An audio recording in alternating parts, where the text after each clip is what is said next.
Diasco Foot, le miroir du football de la diaspora congolaise.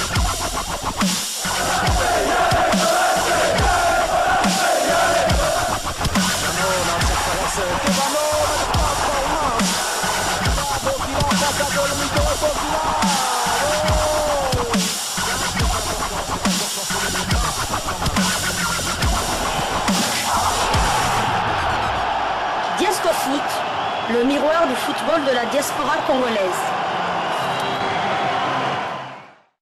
Vous êtes en train de suivre Diasco Foot, le miroir du football de la diaspora congolaise. Diasco Foot du 17 janvier 2024, jour du match RDC Zambie, comptant pour la première journée du groupe F de cette CAN Total Energy 2023 qui se joue du côté de la Côte d'Ivoire, et la RDC est basée dans la ville de San Pedro, la station balnéaire de San Pedro, où elle va jouer ses deux premières rencontres contre la Zambie aujourd'hui sur le coup de 21h, et puis ensuite contre le Maroc, et pour terminer, la RDC va se déplacer à Korogbo pour affronter la Tanzanie. On n'a pas beaucoup d'images à vous proposer, vu que c'est un peu le huis clos qui règne du côté de Léopard. Je ne sais pas si la FECOFA n'a pas honoré ses engagements vis-à-vis de médias qui devaient normalement nous proposer des images de Léopard. Vous savez, ces médias-là qui étaient présents du côté d'Abu Dhabi lors du stage de préparation des Léopards, et bien visiblement ils n'ont pas reçu leurs frais d'émission pour pouvoir nous offrir ce qu'il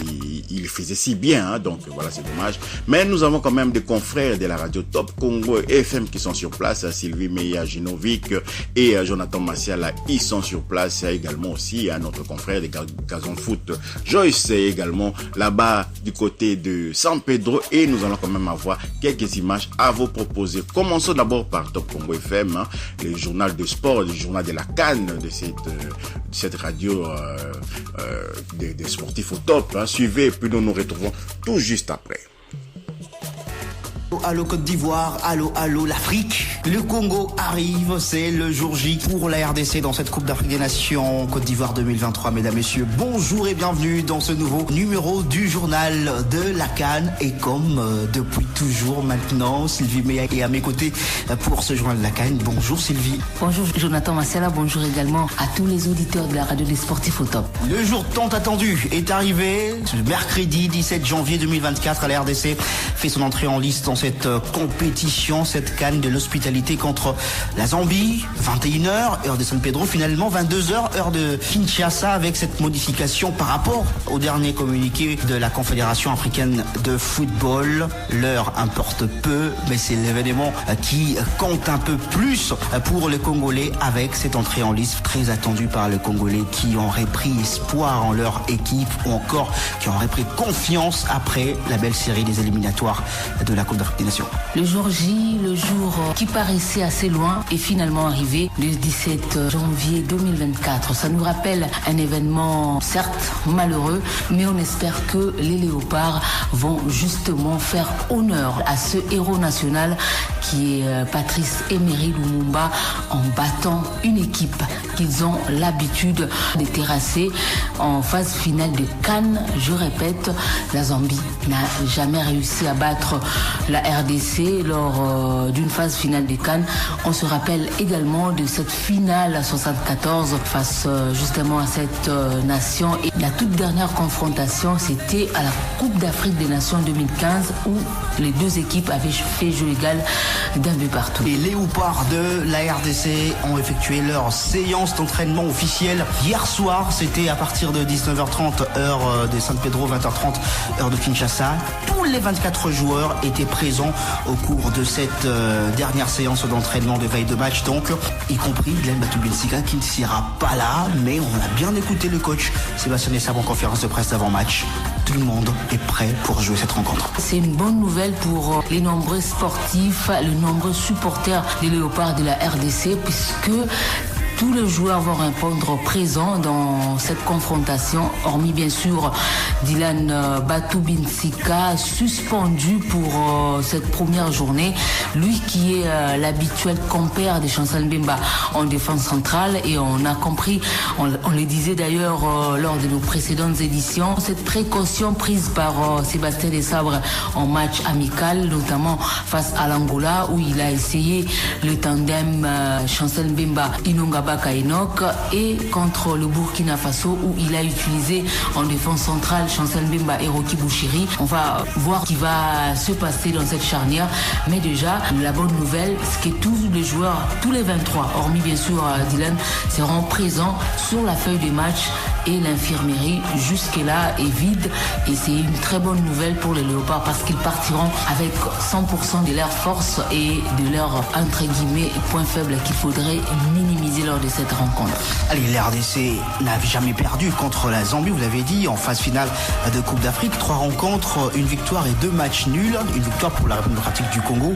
Et on a senti le coach de la RDC, Sébastien Desabre, très confiant quant à ce premier match contre la Zambie. Optimiste en tout cas pour ses débuts en Coupe d'Afrique des Nations 2023. On va l'écouter et on se retrouve tout juste après. Le premier match dans une compétition comme c'est important, il est vraiment important, et il n'est pas décisif, mais il est important, notamment pour bien rentrer dans la compétition. Il n'est pas décisif non plus puisqu'il y a 2 qualifiés par groupe plus un meilleur 3e.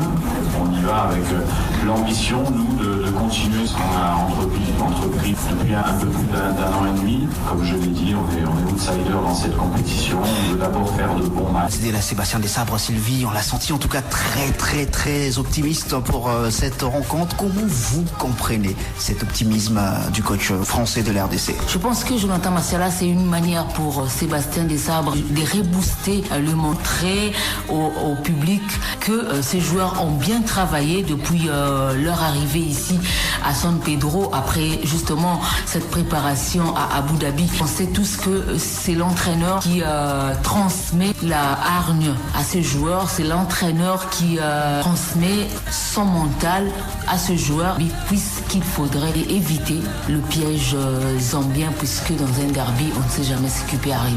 On ne sait jamais ce qui peut arriver, mais on sent que toute l'équipe de l'RDC est confiante, même le capitaine de l'équipe, c'est taulier de l'équipe nationale de la RDC, leader, oui, puisque oui, il sera bien le leader en termes d'expérience. 5 Coupes d'Afrique des Nations à son actif. Chancel Mbemba s'est dit étonné de voir la population congolaise continuer à douter de cette équipe nationale des Léopards. Et on va d'ailleurs l'écouter. C'est une grâce. Depuis ça, c'est que derrière, il a fait un travail parce que j'ai opportunité à coach très important dans l'Orioka. Claude Leroy, il est coaché aujourd'hui, tout en a coach de ça. Ils ont d'abord un travail. Et ça n'a pas parce que les Congolais ont la foi. Si on a mis sur le monde, l'équipe est à 0 points. L'effort est salami, la staff, la coach, la staff immobile. Après, la fédération, la Moukonzamboka, la Tchemaboko. Le premier, la pôle là-dessus. Pour nous, les Congolais m'ont donné. Et ça a de la chance parce qu'on a retombé à Tapongo. 2 ans à Posa, soutien Yambo, 2 années à Centre.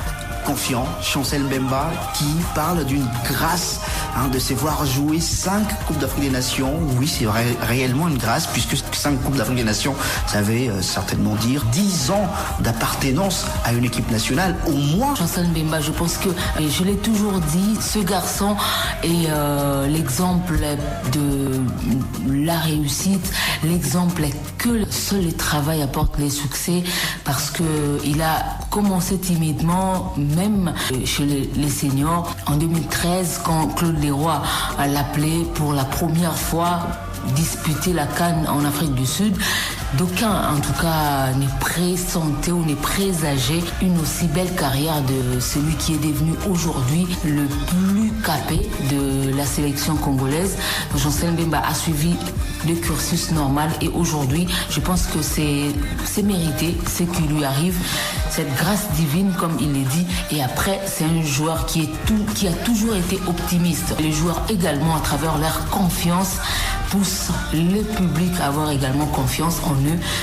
C'est un derby, il faudrait encore une fois de plus gagner pour justement entrer de plein pied dans cette compétition.